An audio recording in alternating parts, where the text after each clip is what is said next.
Hello everyone. Today we shall look into few other list functions.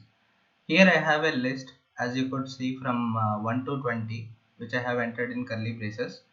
This is my source step. Let us add one more step by clicking on this fx. I'll click on this. One more step has been added.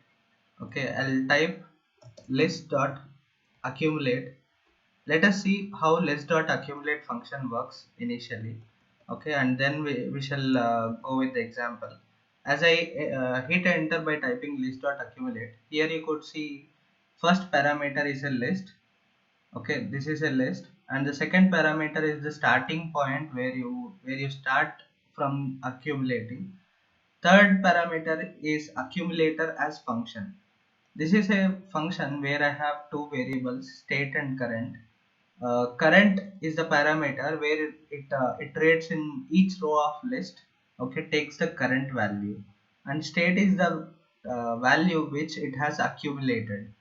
Like after adding the of course you could make use of it in multiple scenarios, but state is the output which is carried in each and every step. Okay, here within this list what it does is it will go to each and every row, and then it will add the current step to the state.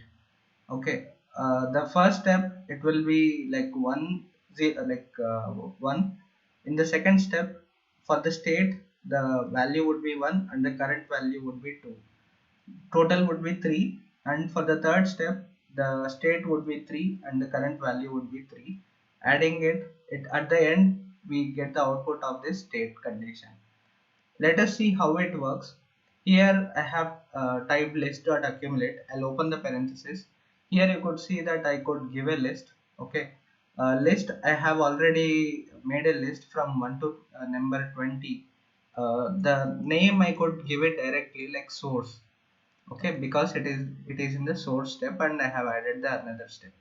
Seed, suppose that I want to start from 0.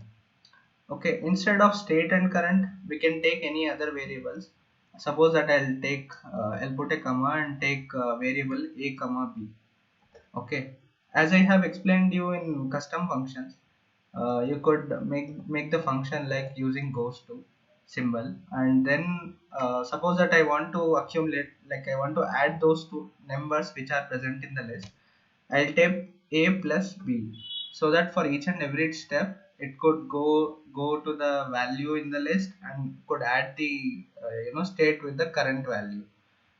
So as I click on this tick mark, you could see that it has added all the 20 numbers, which are like sum of n natural numbers. It is 210. So this is how you accumulate, like you use list.accumulate. We have a list, and this is a starting point, and this is the accumulator function where I have explained you about the state and current. Okay, let us see one more example. Okay, I have this list where I type that this is Power Query Editor in like in separate words. Suppose that I want to concatenate it using list.accumulate. I could do that very easily. I'll click on this add step. Okay, as I have added one more step. I'll remove this and write list.accumulate. In the list I'll provide source, which is our source. Like this list is our source. Starting, since these are like text content, I'll take an empty string, like empty like text value, where I'll just put double quotes over here, so that I could tell the function that go to this empty string and add on to the like values which are present in each and every row. Here remember that I have already included spaces in each and every row, so that the sentence would appear properly. In the third parameter I have to use the accumulator. Suppose that I'll take these variables again a and b. Okay, now what I have to do is I have to concatenate it. For concatenating we have ampersand symbol. What I would do is I'll concatenate a ampersand b, so that it could go to each and every row, concatenate it, and then accumulate it. Okay, these are three steps, three parameters. first I'm providing the source, second is my empty empty string, third is the condition where I have to concatenate this list of rows. I'll click on tick mark. Here you could see that my output is correct by where the function is acting correctly. Let us look into another function which is called combine function, list.combine. I'll give a list. I'll give examples where I'll type list.combine. Okay, this list.combine, what it does is it could combine multiple lists. Okay, the thing is it returns a single list by combining multiple lists. So whatever the multiple list I provide, I have to keep it in a single list. So I'll type this curly braces and then type multiple list inside it. So I have typed curly braces within curly braces, and I am using my list like 1 to 20. So I have to concatenate 1 to 20 with I'll put a comma, I'll give another list which is 20 to 40. Okay, I want to combine these two lists. So what I have done is I have like included these two lists within another list so that I could combine multiple lists. As I click on OK, here you could see that the concatenation has occurred from 1 to 20 and then from 21 to 40. Okay, I'll give one more example. Suppose that I'm removing this, and again I'm using numbers from 1 to 5. Okay, and then I'll put a comma.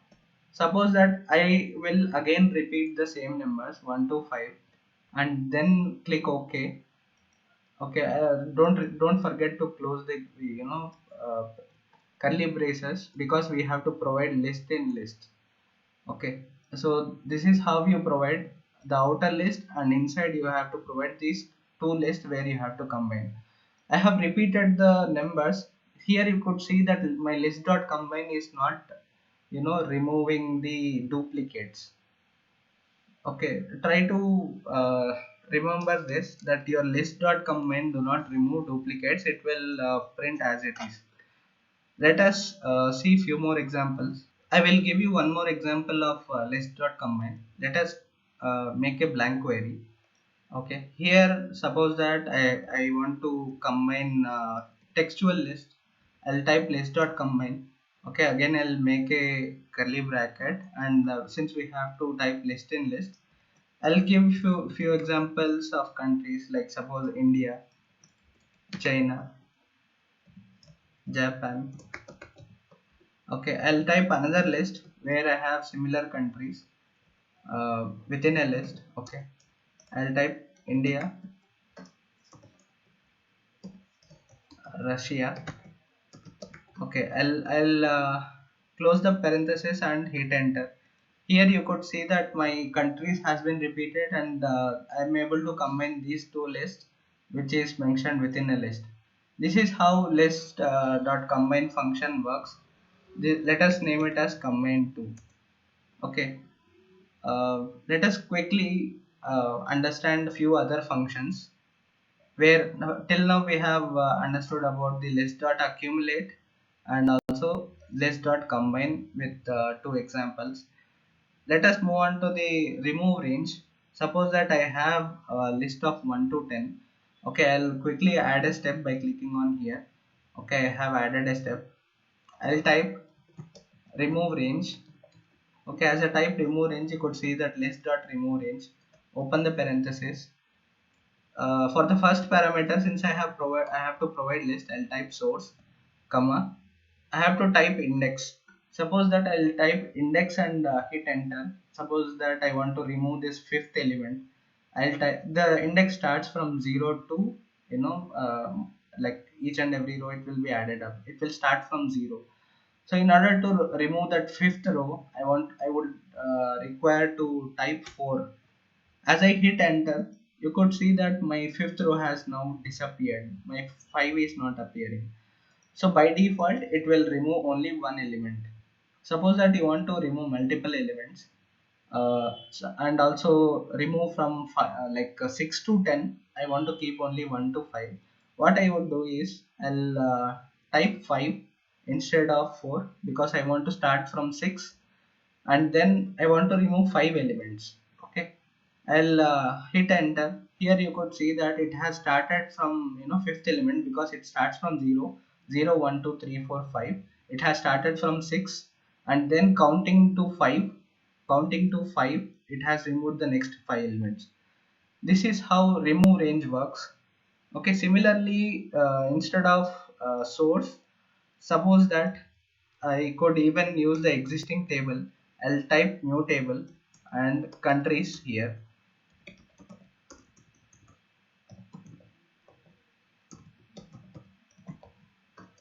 Here, as I hit enter, you could see that there is error. Suppose that I want to remove, there are only 9 countries. I'll type 4 here. Okay, I'll hit enter. Here you could see that it has there were 9 countries. It has started from 6th row and it has removed till 9. Okay, this is how we use the remove range using the table or column which already exists. So this is helpful to remove range from a list. Let us move on to the other function, which is remove first n function. I'll quickly add a new step. Okay, I have source element from with the list of 1 to 20 elements. Suppose that I'll type remove first n. Okay, I'll open the parenthesis, provide my list as source. Okay, comma, I have to provide counter condition. Suppose that I provide first, I don't want first 10 elements. I'll type 10, click on it. I am able to see only from 11 to 20. So this is how we remove first 10 elements by using list.RemoveFirstN. Let us see another function where we can remove items like which are present in one list, and we can remove it those numbers from the another list. Suppose that I have the list in my source which is 1 to 20. I'll add another step.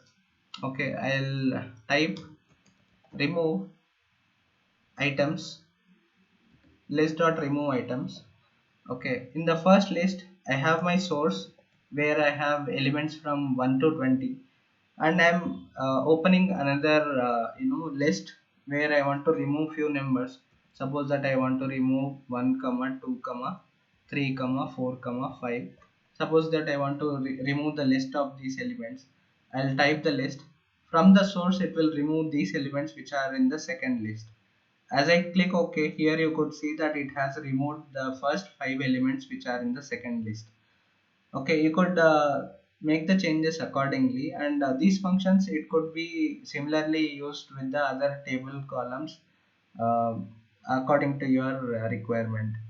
Similarly, I'll show you one last function, which is remove last n. Suppose that I have again similarly 1 to 20 numbers.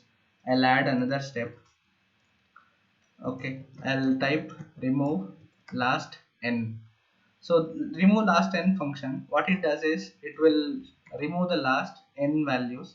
Suppose that from the source, which is list of 20 numbers, suppose that I want to remove last 5 numbers. What I could do is I'll type 5, it will remove last 5 numbers. I'll click OK. Here you could see that it has removed the last 5 numbers from the list of 20 numbers.